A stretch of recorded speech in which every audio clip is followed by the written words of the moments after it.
ये देश में चाइना ने तो आतंकी मचा रखा है। अरे क्या हो गया, क्यों चाइना को कोसता रहता है? भूल मत, तेरी ससुराल चाइना की ही है। हाँ माँ, पर ये देखना, लड़ाई झगड़े, ये बीमारी, ऊपर से ये देश कितना चालाक है, अंदर न जाने क्या क्या करता रहता है। तभी अंदर से बहू की चिल्लाने की आवाज आती है। अरे क्या हो गया बहू, क्यों चिल्ला रही है? माँ जी, ये देखिए, ये रूस ने यूक्रेन की हालत क्या कर दी है। ऊपर से चाइना में 2 बड़ा लॉकडाउन लग गया है। माँ जी, अब क्या किया जाए? अरे तो तुम लोगों को क्या परेशानी हो रही है, मैं तो यही नहीं समझ पा रही हूँ। वो क्या है ना माँ, हम लोग चाइना जाने की सोच रहे थे, सांगसू के भाई की शादी है। तो क्या? अरे कौन सा उन लोगों के यहाँ भाई घोड़ी चढ़ता है जो बहन काजल लगाकर नेक लगी? माँ जी, उसकी आंखें बहुत छोटी छोटी है, उसमें या तो पुतली रह सकती है या काजल। साले की पुतली निकाल कर काजल लगा दो, अंधा कहीं का। क्या क्या बोले तुम मेरे भाई के बारे में? अरे नहीं नहीं बहू, वो तो बोल रहा था कि तुझे नेक मिल जाएगा, हैं? बहन है ना तू उसकी। नहीं नहीं माँ जी, मैं सब समझती, ये मेरे भाई का मजाक बनाते रहती। कितना शीरा है मेरा भाई, बिल्कुल छिपकली जैसा। नहीं नहीं बहू, सीधा गाय जैसा होता है। सही पकड़े हैं माँ जी। हाँ, तो मेरे भाई की शादी है, मैं चाइना जरूर जाऊंगी। तभी एक पड़ोसन आ जाती है। अरे नहीं नहीं बहू, तू कहीं ना जा, हम लोगों का मन कैसे लगेगा तेरे बिना। ले बहू, तेरे भाई के लिए ये शॉल रख ले, हमारी तरफ से गिफ्ट कर देना। अरे सब कितने अच्छे हैं, मेरी चाइनीज बहू को कितने प्यार से तुम लोगों ने एक्सेप्ट कर लिया। सच में बड़ी भाग्यशाली हूँ मैं। कैसी बात कर रही है, ये तो हम लोगों के देश की एक खूबसूरती है कि हर किसी को दिल से अपना लेते हैं, बस वो भी दिल से हमें अपना समझे। कैसी बात कर रही हैं आंटी जी, मेरे लिए आप सब सासू माँ जैसी ही हैं।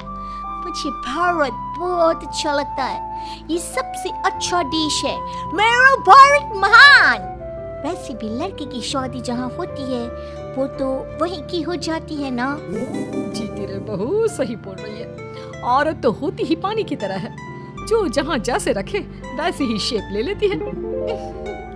आंटी जी, ये थोड़ा सा ज्यादा हो गया, समझ नहीं आया।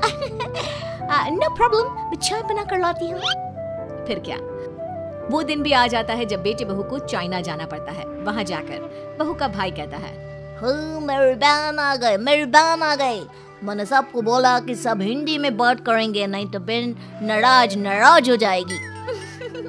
थैंक्स बॉय, हिंदी मेरी भाषा है, आप मुझे उसमें बात करना अच्छा लगता है। आपने जीजा जी से मिलो। ओ बहन, तुम अंदर चलो। सभी बहू को अंदर लेकर चले जाते हैं, लेकिन सांगसू का पति, वो तो बेचारा चाइना के ससुराल के आंगन में अकेला खड़ा रहता है। काफी देर तक जब कोई उसे नहीं पूछता तो वो माँ को घर पर फोन करता है। हाँ बेटा, पहुँच गए ना कुशल मंगल?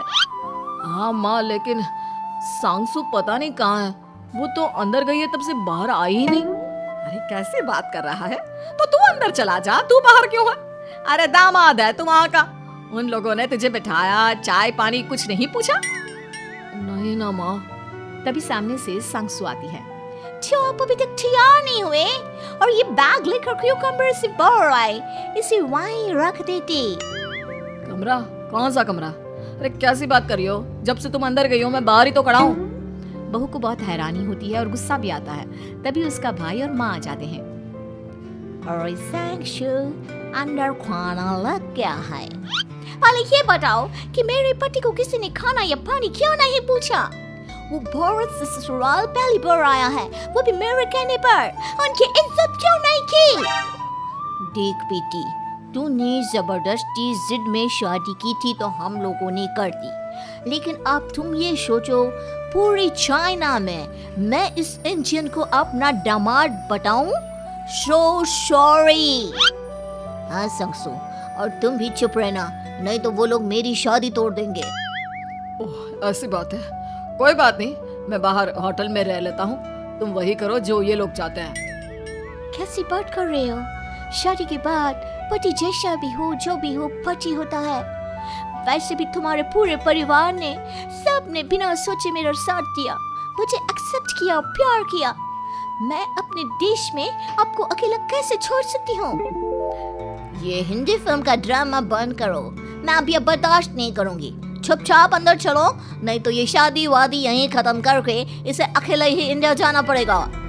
कैसी बात कर रही हो माँ? ये मेरे पति हैं। नहीं था, हम लोगों ने यहाँ वकील को बुला लिया है, जिसके बाद अब तेरा तलाक करा के हम यहाँ के चाइनीज लड़के से तेरी शादी करा देंगे। अरे कैसी बात कर रहे हो?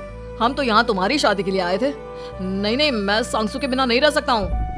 हाई वोल्टेज ड्रामा होने के बाद से ही सारा माहौल खराब हो जाता है कि तभी एक लड़की आती है। मैंने सारा इंतजाम कर दिया है। सांगसू की शादी का मंडप परसों लग जाएगा। तब तक इसके पति को कमरे में बंद कर देते हैं। सभी सांगसू के पति का हाथ बांधकर उसे कमरे में बंद कर देते हैं। ये क्या कानूनी है? हम लोग मेरे पति के साथ ऐसा नहीं कर सकते हैं। मैं किसी से शादी नहीं करूंगी, ये साफ बात है। पहले मैं अपनी शादी करूं, फिर तेरी भी शादी करवा दूंगा। सब कुछ तय हो जाता है, भाई की शादी हो जाती है। फिर वो दिन भी आ जाता है जब सांगसू की शादी वो लोग जबरदस्ती करने के लिए उसे मंडप पर ले जाते हैं। ऐसा मत करो, ये मेरी बीवी है। मैं किसी से शादी नहीं करूंगी। कैसे नहीं करेगी शादी? शादी तो तेरा बाप भी करेगा।